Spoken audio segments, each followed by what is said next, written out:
Welcome to the Ink History. Today we will be looking at the scrolls from Splatoon 1. I plan to do the scrolls from the other games in the coming days, so if you're into this be sure to subscribe please. Since time immemorial, a rare type of electric catfish known as the zapfish has been prized by Inkling society as a source of energy. In fact, the entire city of Inkopolis is powered by a single 100-year-old great zapfish. Pictured is the great zapfish, in ukiyo-e style and resembling Namazu. We Octarians dwell in a world deep underground. The individual caves in which we live are connected by a network of transport devices known as kettles. Wow! You learn something new every day. Depicted are cartoonish diagrams of the Octarians' underground domes. This seems to be an Octarian assault vehicle, but it doesn't seem to have an engine. The big question, then, how does it move? It's frighteningly clear that the source of Octarian power lies outside the realm of established science. A schematic of the Octarian vehicle is illustrated. This scroll was found in a deep rock layer, its age estimated at approximately 2,000 years. It details the ancient turf wars of the time. It seems the ancient 4 versus 4 battle format had already been established at this stage. Pictured is a piece of art, similar to ancient Egypt, featuring 8 inklings and Judd on scales. The terrifying biology of the inkling. Strength, can leap up to 5 feet. Brain, simple and predatory. Bones, none. Eyes, can spot prey from 100 yards away. Defense, high pressure, high capacity ink sac. A picture featuring an X-ray of an inkling, revealing that they do not have bones. The tone of this text implies that this is Octarian propaganda. The Department of Energy has announced that further declines in the availability of electric power are likely to occur in the near future. With the underground domes also deteriorating rapidly, the future does not look bright. Newspaper clippings showing what can be assumed to be a member of the Octarian Department of Energy is portrayed. The ink sprayed during a turf war vanishes almost immediately after the battle ends. How environmentally friendly! And incredibly convenient. A picture of all possible ink clashes that can happen in turf war in Splatoon is shown. Paradise Lost by Octolangelo. The painting seems to be inspired by Adam and Eve, a painting by Lucas Cranach the Elder in 1528. It seems that some Octarians can assume humanoid form. These specimens have superior physical capabilities and are highly aggressive. High-ranking individuals have kelp on their heads. But what motivates them, if anything at all?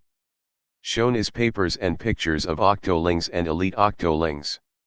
With creatures of the surface driven to extinction by rising sea levels, the ancestors of inklings were free to haul their 10-legged bodies up onto the abandoned land.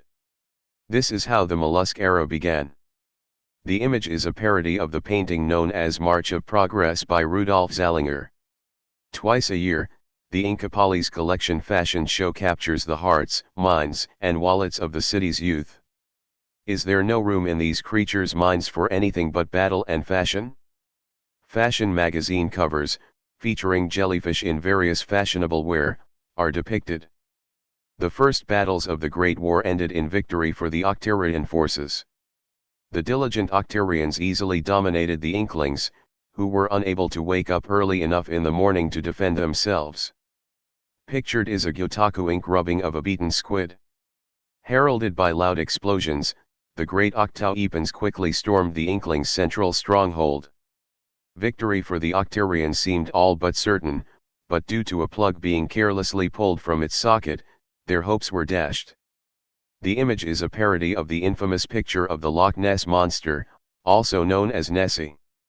Lady Luck shone down on the inklings, and historians today agree that the inklings' victory over the Octarians was mostly due to their superior number of limbs.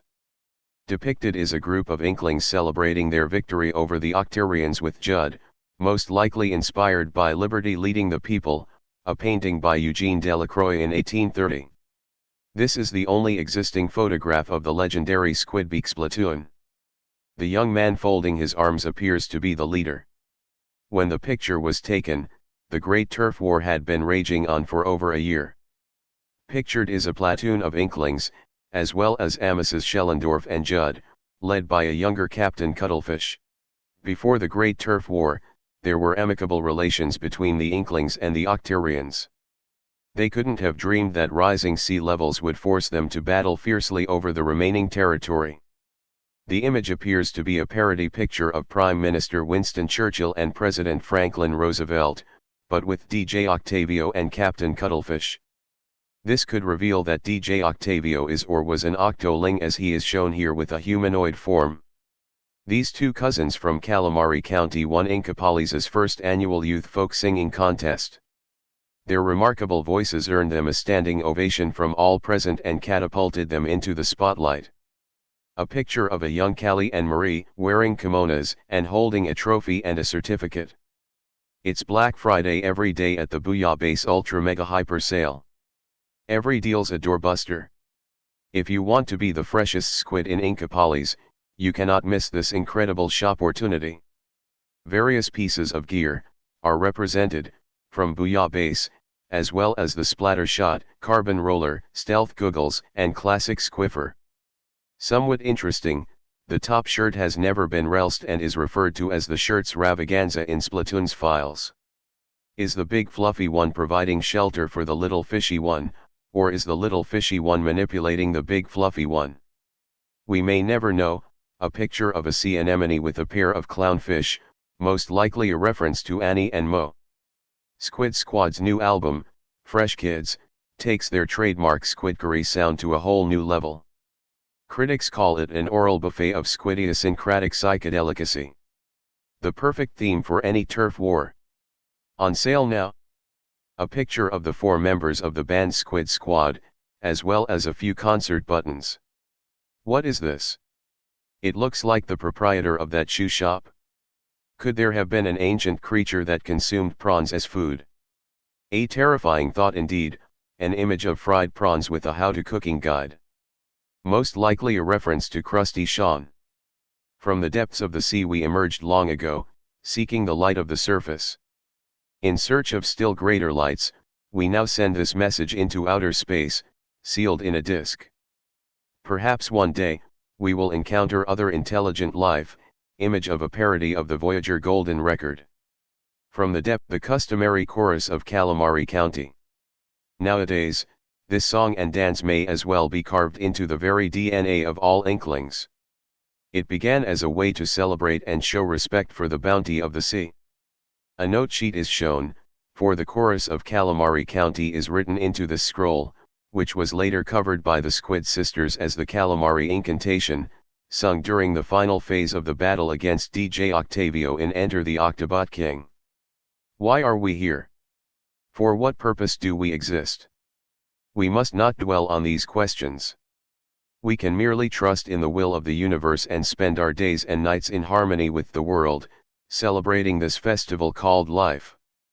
Pictured is a fax machine with a few talismans, surrounded by candles. This fax machine showed up whenever a Splatfest theme was announced. Though academic circles warn of rising sea levels, the policy makers pay them no heed. At this rate, human civilization may be lost beneath the tide. Will even this furry fellow be consumed by the raging ocean? Picture of a human with Judd the cat. A 12,000-year-old fossil of a creature with an odd internal skeleton. Its small skull indicates the creature was likely primitive with little intelligence. This specimen appears to have been fossilized in the middle of some kind of ritual. Pictured is a fossilized human skeleton with a Wii U gamepad, a Wii U with an oversized logo, a disc, and a Wii remote strapped to a Wii U Pro controller, referencing the hidden alternative 2-player controller option for the Battle Dojo mode.